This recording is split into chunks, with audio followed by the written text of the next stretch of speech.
Hello. Welcome to Life on the Road again.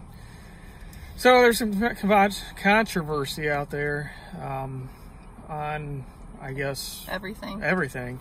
It's very conflicting, very confusing on just what kind of trailer, what kind of freight, CDL, non-CDL, best locations. Air ride, no air ride. Right. So I don't know if we're going to clear this up, but we want to put our perspective on it and what we are seeing. We've been out here for 3 months now. I know not a long time.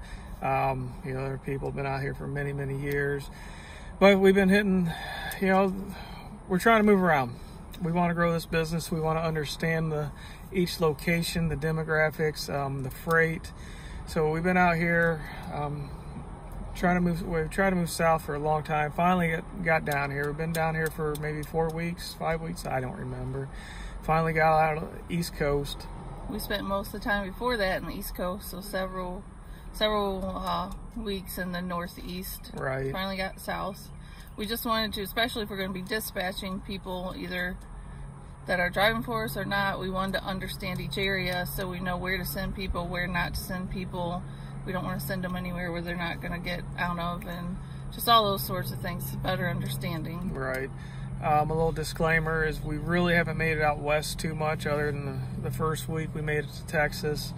Definitely want to get out there to Minnesota and maybe Kansas. But what we are seeing is a little too far west, Washington,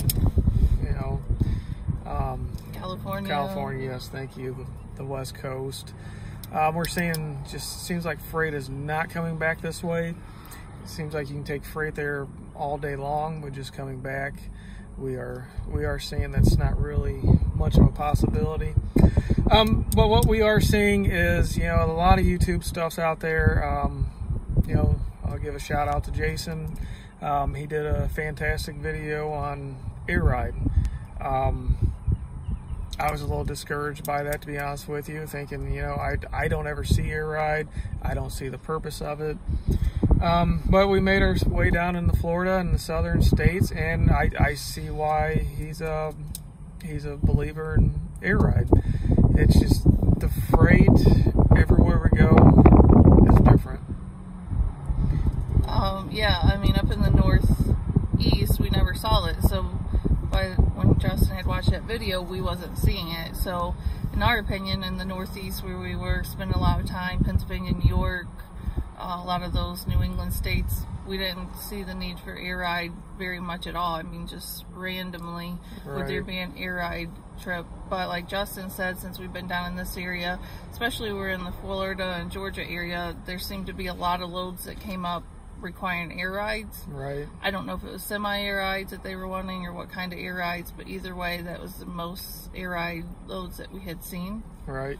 And since we've been down here this week, other than the load I just dropped off this morning, everything else was non-CDL. So I guess what the point is everybody's wrong, everybody's right. So it really vastly depends on your region and your area and where you're going to be traveling. So I'm just trying to hit on that point. When we were trying to learn before we started this, we started seeing all these conflicting things, like Justin was saying, and what kind of trailer to get, what to do, all these things. Seems like a lot of people even started arguing over it, whether it's on Facebook sites or whatever. Everybody had their own opinion, and that's great, but there's just so much controversy that it got so confusing, and you didn't know what to do or what to believe. But now I see why, and that is because it depends on what we're seeing in the area you are in. So when we spend a lot of time in the New England states, and that way, I don't recall how many non-CDL loads we could have taken or what was, but like Justin said, I do know all week, which in 6 days, could have been 5, but we stopped early on Friday night. We pulled 7 loads this week. 7 completed loads. 7. We picked up last Friday a load in, well, 2 partials. A load in Michigan, then came to Northeast Ohio, picked up another load. We took it home for the weekend, dropped it off Monday, and we've been hustling ever since. ELD ran out last night, but we tried hard to get the load off last night. Couldn't make it. We're an hour and a half short. Ended up dropping it off. So it's been a long week, 7 loads. But the point of that was they were, like Justin said, they could have been all non-CDL, and they were all paying really good too. Right. And besides the first one, all the other ones were just single loads, no partials, and they all paid really good. So right.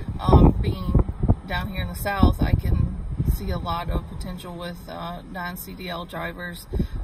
Like I said, I didn't pay much attention in the New England states in that part, but trying to look more into that because we do have 2 really good drivers. We're hoping that will start with us really soon, and one is going to be a non-CDL driver, and so all this experience was helpful in seeing what we could get him. And right. So definitely want to grow this business and have it, develop that deep understanding of this business in each region, like we said. Trailer size is another thing we see in different regions. Right. So, my 30-foot, it's been great. I've been picking up machinery, it seems like non-stop machinery, as opposed to industry. We haven't been in industry in a few weeks. I think the last time we went was in Tip City, Ohio, and we brought it down to Tennessee. That was like 3 weeks ago, but yeah, it's been a long time. That was more of a northeast sort of thing too, right. And everything this way seems machinery, but machinery pays really well. Machinery is great. I like it. Usually chains, binders, no tarping. That's always a positive. But be careful, because those loads are usually never the size they say they are. No, it's always different.